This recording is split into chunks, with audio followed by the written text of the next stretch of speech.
Hey everyone, how's it going? It's Charlie Morgan here and welcome back to another quick video for the channel. So today I want to just really quickly walk you through a core strategy that I've used to overcome probably at this point thousands of objections when I actually think about all my sales calls and like the fact to close a sale you usually have to overcome more than one objection, right? And so maybe there's an average of like 3 or 4 objections per sale, and I've sold quite a few people. But today I wanted to walk you through one thing that you can do in your objection handling to make yourself 10 times more effective and to give yourself 10 times more confidence on your sales calls, and obviously have a 10 times stronger chance of actually closing people. So the problem is that when someone gives you an objection, what happens is they set a frame for the conversation. And the worst thing you can do is enter their frame.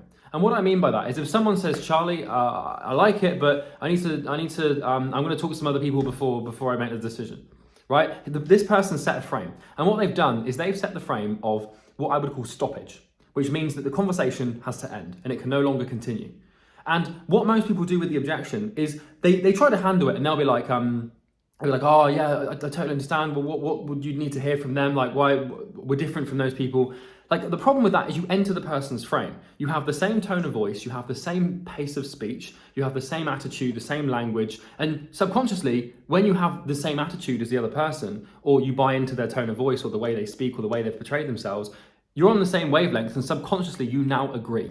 So this is the biggest problem. This is why most people can't handle objections, is because the objection comes up and then the person, you try and attack the objection in the same way the prospect gave it to you. And so subconsciously, spiritually, whatever you want to call it, you meet at this level and you've actually kind of agreed that you can't move forward. So you enter their frame. Now, what I do, if someone gives me an objection, is I completely change the pace in conversation. So if someone says to me, Charlie, let me go ahead, I just want to think about it. I'm like, John, no, shut up. I'm like, John, this is a fit beyond my wildest imaginations. You're literally perfect for us. And if I let you slip through the cracks here because of an objection like that, I won't be able to sleep tonight. I'll feel awful. That'd be terrible. And from my perspective, we've explored your goals, we've explored your challenges, and I've explained how we can help you overcome those challenges. Now, you might have some doubts and you might want to be careful of not making a mistake about working with us. And I totally understand that. But from my perspective, the only mistake you could make is putting off making the decision today. Because I have so much confidence and so much belief in what I'm selling that it would be unfathomable for us to not work together. So what do I need to do, John, to get you over the line? Because I can't let this slip through the cracks and I've thought about it and I want you as a client. What can we do? So notice the difference between meeting the person at the level and then actually like taking it up a level. And this is quite a weird sort of thing to articulate because you can't really put it into words. But I can give you another example. Like this honestly is this is the reason I'm able to close like a 40 or 50% conversion rate on completely cold prospects on high ticket products, is because I have so much fucking conviction in my product.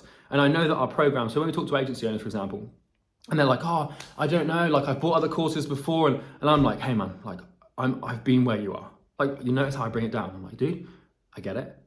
I've bought courses before as well. Most of them suck. However, Daniel, John, Steve, what you will learn in this program, it will completely blow your mind. And I've built this thing to spec to look completely different from everything else you've ever possibly been through in your entire life, trust me, right? And it's been built for that very intention. And from my perspective, Daniel, you've told me that you want to get to 20 grand a month, and you've told me you want to do that so that you can pay off your mortgage, have a better life for your family, and just have a better life in general. And my product can actually help you do those things. And so what I don't want you to do is to let your past experiences of making mistakes of buying poor products dictate the future mistake of not actually continuing to invest in the business and exploring new things. That's not happening on my watch. I can't let that happen.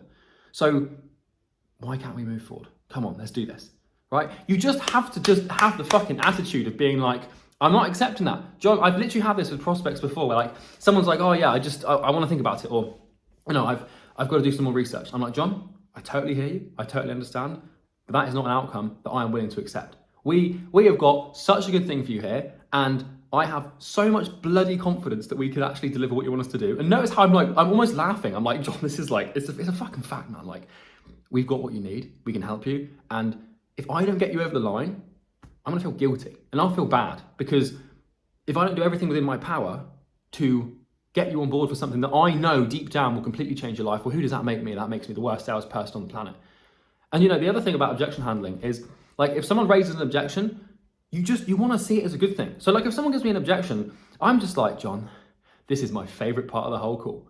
It's almost like I've like fucking orgasmed or something. Oh my God, John, this is the best thing. Now I get to try and change your mind. Is that okay with you? Right? And obviously like you wouldn't take it to a sexual extreme like that quite literally, but you've seen my point. You want to sound so happy and you want to sound so thrilled to handle the objection because you know it's not a problem. Objections are the last thing standing in the way of you making a sale. And if you see them as this negative thing that you have to overcome or handle or build a rebuttal for, then what's going to happen is you're just going to run into them and you're not going to be able to break them down. But when you just see them and you think, oh, that's not even a problem. Like he wants to talk to some other agencies. Oh, gosh, that's not even a problem. I'd say, John, I get you. I've had this one hundreds of times before. Here's why you're not going to want to talk to other people. And then you go into your rebuttal and you just the main thing is just to sound so fucking confident and have so much damn conviction in your voice that for the person to say no to you would be wrong. Because if you remember what I mentioned at the start is like it's an unconscious thing. If you enter their frame in the way they say it and you have the same attitude as them and you meet them at the level of energy at which they object, then subconsciously you agree that there's a stoppage in conversation. However, when they give the objection at this level and you raise the energy and the attitude up here and the conviction up here, then they have no real choice but to meet you and subconsciously meet you here. And because you're not coming in with the energy and attitude of a stoppage in conversation, but more of a continuation, they have to meet you there. And all you have to do with objections is just stay on the phone long enough and give them enough conviction for enough period of time for them to say, oh, fuck it, fine, let's do it. And I've had that happen like literally hundreds of times on sales calls where people are like, Charlie, all right, let's just do it. And that's the response you get when you just have so much conviction and you keep going. So I know this is a bit of a different video. I've got a lot more energy in this one than usual because, well, I have to sort of demonstrate how to handle objections and energy is the absolute secret to it. I wouldn't really make it like a spiritual thing, but I have a hunch that most of objection handling isn't about the rebuttal. It's not about what you say. It's not even about how you say it. It's just about how you see them and how you perceive them. Because if you perceive them and see them in a good way and you think, God, I can't wait to handle this. I can't wait. Most people hate objections. If you get on the call and you're like, I want this person to serve me up the ugliest, nastiest objections, as many as possible for as long as possible, because I love that shit. And I love being able to change people's minds because it's a skill. So that's how I see objections. It's how I've been able to grow multiple businesses to 7 figures over the course of a couple of years. And it's something that I think should help you massively as well. You might think that like, yeah, but Charlie, it's easy for you because you're an extrovert. I'm not an extrovert. I'm wildly introverted. Socially, I don't enjoy going out. I don't drink. I don't really go to parties. But when it comes to changing people's lives and introducing them to products that actually have a ridiculously significant impact on their existence, I'm going to stop at nothing. So all of this comes back to the product. Every bloody problem you have in business comes down to how good you are at service delivery. Because there's no way you can muster up so much enthusiasm and attitude and confidence and energy because it has to be built on the product. And if the product is shit, then you're not going to be able to be like, oh, this is going to change your life. Because when you know, like human beings are very, very, very, very good at telling whether or not someone's telling the truth verbally, right, in the voice. So you can hear through the tone of my voice, I've sold you on the fact that this is a good way to handle objections because I know it's true because I've done it so many times and you're now probably convinced it's the right thing to do. And the reason you're convinced it's the right thing to do and the reason you now have conviction in that fact is because I have so much conviction in the fact and I've brought you up to this energy level at which I'm at now.